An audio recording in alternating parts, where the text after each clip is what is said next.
మాట అడుగుతున్నా, చంద్రబాబు నాయుడు గారు, పవన్ కళ్యాణ్ గారు, హోంమంత్రి గారు, మీకు తెలియదా అతను కాల్ చేసినట్టు? చెప్పండి, ఎందుకు తెలిసి నాటకం ఆడుతున్నారు? చెప్పొచ్చు కదా, మీడియా ముందుకు వచ్చి పోలీసులు కాల్ చేశారని చెప్పొచ్చు కదా, ధైర్యంగా వాస్తవాన్ని ఒప్పుకోవచ్చు కదా. వాస్తవాన్ని ఒప్పుకోకుండా దాగుడు మూతలాడేటటువంటి కార్యక్రమాలు చేస్తున్నారు. అటు కోర్టుని మభ్యపెడుతున్నారు, కోర్టు ముందు అసత్యాలు చెప్తున్నారు, ప్రజల ముందు అసత్యాలు చెప్తున్నారు. కానీ ప్రజలకు అందరికీ తెలుసు, సాయికృష్ణ అతి దారుణంగా చంపి కాల్చి బూడిద చేసేశారు, సాక్ష్యాధారం లేకుండా చేసేశారు అనేటువంటి పద్ధతులు ఇవాళ జరిగితే, ఇంత క్రూరంగా, ఇంత అన్యాయంగా మానవ సమాజంలో ఎక్కడ జరగని విధంగా పోలీసులే చేస్తే, రక్షక భటులే ఈ విధంగా చేస్తే ఎక్కడికి పోతుంది సమాజం అని అడుగుతా ఉన్నా. ఇది ఒక కన్నీటి గాథని కూడా ఈ సందర్భంగా మనవి చేస్తున్నా. అదేమంటే వాళ్ళ కుటుంబ సభ్యులు బెదిరిస్తారు, మభ్య పెడతారు, డబ్బులు ఇస్తారు. ఎవరు వెళ్తారు డబ్బులకి? జనసేనోళ్ళే వెళ్తారు డబ్బులకి. వాళ్ళు జనసేనోళ్ళు కాబట్టి. ఇదంతా నేను చెప్పిన మాటలు కాదు, ఆ కుటుంబ సభ్యులు చెప్పినటువంటి మాటలు. ఒకవైపున ఐపీఎస్ అధికారిని ఇచ్చి దాన్ని భూస్థాపితం చేసేటటువంటి కార్యక్రమం, మరొక వైపున డబ్బులు ఆశ చూపి ఆ కుటుంబం యొక్క నోరు నొక్కేటటువంటి కార్యక్రమం, కోర్టు ముందేమో టైం అడిగేటటువంటి కార్యక్రమం. ఈ రకంగా ఒక అతి ఘోరమైనటువంటి సంఘటనని, భారతదేశంలోనే ఇంతకు ముందు ఎప్పుడూ జరగనటువంటి ఒక అతి క్రూరమైనటువంటి సంఘటనని బరియలు చేయాలనేటువంటి ప్రయత్నం చంద్రబాబు నాయుడు గారు చేస్తున్నారు. దీనిలో చంద్రబాబు నాయుడు గారి దగ్గర నుంచి, ముఖ్యమంత్రి దగ్గర నుంచి కానిస్టేబుల్ వరకు ఈ దహన కార్యక్రమాల్లో నిమగ్నమై ఉన్నారు. వాళ్ళందరికీ తెలుసు. దీని మీద సిబిఐ ఎంక్వైరీ వేయవలసిన అవసరం ఉంది. సిబిఐ ఎంక్వైరీ వేయకపోతే చాలా ప్రమాదం జరుగుతుంది. సిబిఐ ఎంక్వైరీ కాకపోతే సిట్టింగ్ జడ్జి చేత విచారణ జరిపించవలసిన అవసరం ఉందని కూడా ఈ సందర్భంగా మేము డిమాండ్ చేస్తున్నాం. అలా చేయని పక్షంలో రాష్ట్ర ప్రజానీకానికి నేను విజ్ఞప్తి చేస్తున్నాను, మేధావులకు నేను విజ్ఞప్తి చేస్తున్నాను, పౌర హక్కులు కాపాడుకోవాలనుకునే భావన కలిగినటువంటి యువకులకు నేను విజ్ఞప్తి చేస్తున్నాను. నాన్ ఆర్గనైజేషన్స్ ఉన్నాయి, గవర్నమెంట్ ఆర్గనైజేషన్స్, సమాజం కోసం పాటుపడేటటువంటి వారన్నిటికీ కూడా నేను విజ్ఞప్తి చేస్తున్నాను. దీన్ని ఒక ఉద్యమ రూపం తీసుకురావాల్సినటువంటి అవసరం ఉంది. పార్టీలకు అతీతంగా కూడా చేయవలసిన అవసరం ఉంది. ఇది అతి దారుణమైనటువంటి సంఘటన, కానీ వినియరుగినటువంటి సంఘటన. ఈ సంఘటన మీద ప్రతి పౌరుడు కూడా స్పందించకపోతే పోలీసులే రౌడీలు అయిపోతారు బాబు. పోలీసులు కొట్టేస్తారు, పోలీసులే పంచాయతీలు చేసేస్తారు, ఇప్పటికే చేస్తున్నారు, మరింతగా చేస్తారు. ఇది ఈ కేసు యొక్క లాజికల్ ఎండ్. పోలీసులు శిక్షించబడేంత వరకు పోరాడవలసినటువంటి బాధ్యత ఈ సమాజం మీద ఉంది, భారత పౌరుల మీద ఉంది. It is very sensational case. National wide గా ఇది చర్చించుకుంటున్నారు. దీని మీద తక్షణమే సిబిఐ ఎంక్వైరీ వేయవలసిందిగా వైఎస్ఆర్ కాంగ్రెస్ పార్టీ తరఫున డిమాండ్ చేస్తున్నాం. అలా చేయకపోతే అతి దారుణమైనటువంటి పరిస్థితి రాష్ట్రంలో ఏర్పడుతుందని కూడా ఈ సందర్భంగా చెప్పదలుచుకున్నాను.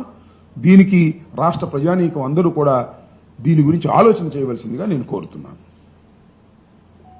ఓకే,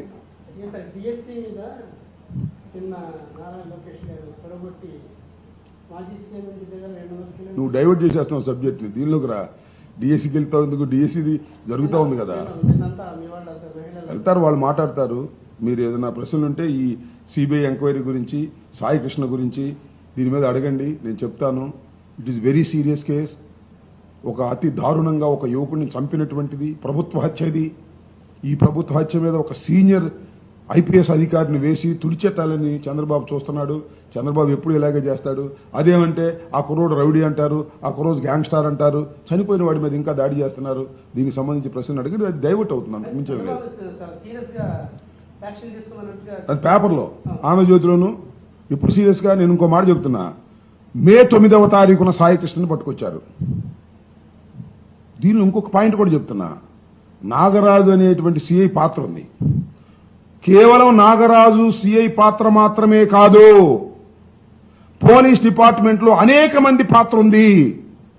ఇవాళ నాగరాజును బయలుదేరాలని చూస్తున్నారు. ఒక నాగరాజును తోసేసి మిగతా అంతా సేఫ్ అయిపోవాలనుకుంటున్నారు. రాజశేఖర్ బాబు తెలియదేది? కమిషనర్ రాజశేఖర్ బాబు కమిషనర్లో జరగలేదా? రాజశేఖర్ బాబు తెలియకుండా జరుగుతున్నా?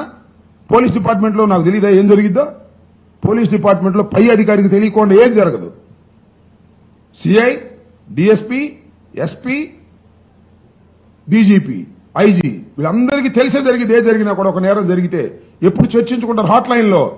కేవలం నాగరాజు అనేటువంటి సిఐని మాత్రమే బలి చేసి ఇంత పెద్ద కేసులో తూతు మంత్రం చేయాలనేటువంటి ప్రయత్నమే హరీష్ కుమార్ గుప్తా అదేవిధంగా రాజశేఖర్ బాబు చేస్తున్నారు.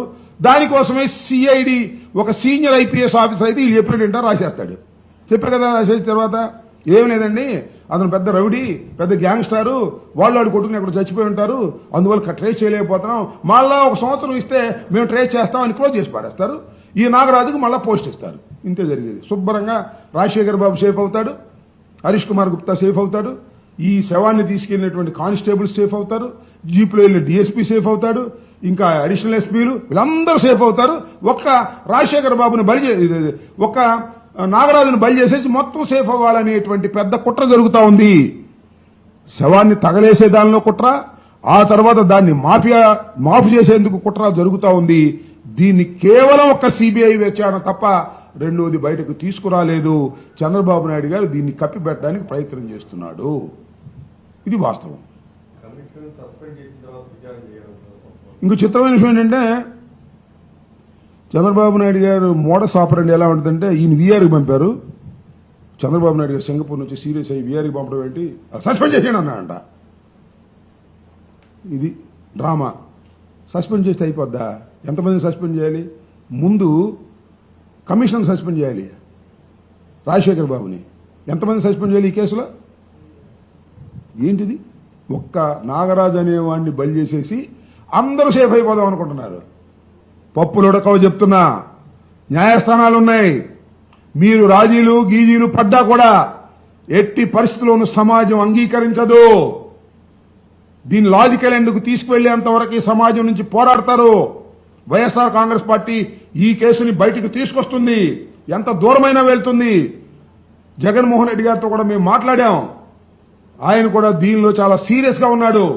ఒక పౌరుణ్ణి చంపేయడం ఏంటి? చంపేసి గుట్టగాల్చి ముఖాన్ని వేసేటటువంటి కార్యక్రమాలు చేస్తున్నారు. ఇది చాలా అన్యాయం.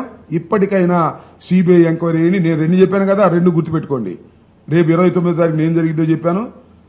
ఐపీఎస్ అధికారి, సీనియర్ ఐపీఎస్ అధికారి ఏమి రాయబోతున్నాడో చెబుతాడు. ఇది ఖచ్చితంగా డిజైన్ చేసినటువంటి ప్లాన్ ప్రకారం చంద్రబాబు నాయుడు గారు వెళ్తున్నాడు. దీనిలో మరి పవన్ కళ్యాణ్ గారిని పక్కన కూర్చోబెట్టుకున్నాడు. అమాయకుడు, మరి అజ్ఞానో తెలుసో తెలియదో అన్నిటికీ కొడుతున్నాడు. వాళ్ళేమో జనసేన కార్యకర్తలు. ఆ కుటుంబం జనసేనకు పనిచేసింది. ఆ కుటుంబం పవన్ కళ్యాణ్ ముఖ్యమంత్రి కావాలని కోరుకున్నారు. ఆ కుటుంబం లోకేష్ ఎమ్మెల్యే కావాలని కోరుకున్నారు, మంత్రి కావాలని కోరుకున్నారు. ఆ కుటుంబానికి దిక్కు లేకపోతే ఇంకేముంటుంది చెప్పండి? నాకు అర్థం కాలేదు. దానికేమో చంద్రబాబు నాయుడు గారు పక్కన పవన్ కళ్యాణ్ గారు కూర్చుని డూడు బసంలాగా తలకాయ ఊపుతున్నాడు. సిబిఐ ఎంక్వైరీ ఏమైనా అడగొద్దండి? నాకు అర్థం కాలేదు. ఒక జనసేన కార్యకర్త అతి దారుణంగా పోలీస్ స్టేషన్లో కొట్టబడి చంపబడి ఆ తర్వాత అతన్ని దహనం చేసి బూడిద చేస్తే ఆ తల్లి ఆవేదన వినలేదా పవన్ కళ్యాణ్ గారు? పంపించమంటారా చెప్పండి? మీ వాట్సాప్ నెంబర్ చెప్పండి, ఆ తల్లి ఆవేదన పంపిస్తాను. ఆ తల్లి ఆవేదన చూడండి, అప్పుడైనా నీ మనసు కరిగిద్దేమో తెలుసుకోండి. చంద్రబాబుకు మనసు లేదు, కరగదు. నీకైనా మనసు ఉందనుకున్నావు. నీది కూడా చంద్రబాబుతో సేవాసం చేసిన తర్వాత నీ మనసు కూడా గట్టిగా రాయిలాగా అయిపోయిందేమో మాకు తెలియదు. నీకు మనసు ఉందేమోనని పాపం వాళ్ళు భ్రమిస్తున్నారు. ఆ కుటుంబ సభ్యులు ఆలోచించమని మనవి చేస్తున్నా. ఇప్పటికైనా సిబిఐ ఎంక్వైరీ వేయవలసినటువంటి అవసరం ఉంది. This the case for CBI enquiry. వేయకపోతే మీరు తప్పు చేసిన వాళ్ళు అవుతారు. ఖచ్చితంగా ఇది సిబిఐ ఎంక్వైరీ దాకా దారి తీస్తుంది. వాస్తవాలు బయటకు వస్తాయని విశ్వసిస్తున్నాం. అది ఎంక్వైరీ తెలుస్తుంది. నేనేదేంటంటే దీనిలో 2 కోణాలు ఉన్నాయి. ఒకటి, నాగరాజును చిత్రహింసలు చేసే కార్యక్రమంలో సాయికృష్ణని నాగరాజు కొందరు పోలీసు అధికారులు చిత్రహింసలు చేసి వాస్తవాలు బయటికి లాగాలనో నేరాన్ని ఒప్పించాలనో చేసే ప్రయత్నంలో పొరపాటును చనిపోయి ఉండవచ్చు. నెంబర్ 1. 2, కుట్ర చేసి ఇంటెన్షనల్ గా చంపి ఉండవచ్చు. ఈ 2 ఎప్పుడు తేలుతాయి?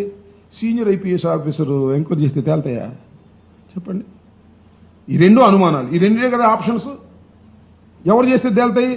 పోలీస్ డిపార్ట్మెంట్ కాకుండా సెంట్రల్ బ్యూరో ఆఫ్ ఇన్వెస్టిగేషన్ చేస్తే తేలుతాయి. That is my logical point. ఎందుకు చంపారు? పొరపాటును చంపారా? ఇంటెన్షనల్ గా చంపారా? తర్వాత సాక్ష్యాధారాలు తీసేయడం అనేది అందరికీ తెలిసిన సంగతి. ఇది మన రాజశేఖర్ బాబుకు తెలుసు, హరీష్ కుమార్ గుప్తాకు తెలుసు, అందరికీ తెలుసు. అందరి దగ్గర నుంచి గ్రీన్ సిగ్నల్ తీసుకున్న తర్వాత మాత్రమే సాయికృష్ణ బాడీని తీసుకెళ్లి దహనం చేశారు. ఎక్కడ చేశారు ఏంటి తెలియదు. శ్మశాన వాటికి అంటున్నారు, కొంతమంది ఏమో జిల్లా దాటి చేశారంటున్నారు. 2 రోజుల పాటు డెడ్ బాడీ బాత్రూంలో దాశారండి. 2 రోజుల పాటు డెడ్ బాడీని బాత్రూంలో పడేశారు. వాసన వస్తుంటే ఏం చేయాలో అర్థం కాక తీసుకెళ్లి దహనం చేశారు. పక్కనే ఉన్న హాస్పిటల్లో ట్రీట్మెంట్ చేశారు. బతుకుతాడేమోనను చచ్చిపోతాడేమో. తర్వాత మార్చిలో పెట్టారు. అటట్టా శవాన్ని తిప్పారు, సినిమాలు తిప్పినట్టుగా, ఒక నాటకీయంగా. పెద్ద కథ ఇది. ఇంత పెద్ద కథ బయటికి రావాలి అంటే సీనియర్ పోలీస్ ఆఫీసర్ ఐపీఎస్ చేత విచారణ జరిపిస్తాడు చంద్రబాబు నాయుడు గారు. ఏమిటిది నాకు అర్థం కాల. ఇంత ఘోరమైనటువంటి కార్యక్రమం. దీనిలో వాస్తవాలు బయటికి రావాలంటే సిబిఐ ఎంక్వైరీ తప్ప మరొక మార్గం లేదని చెప్పదలుచుకున్నాను.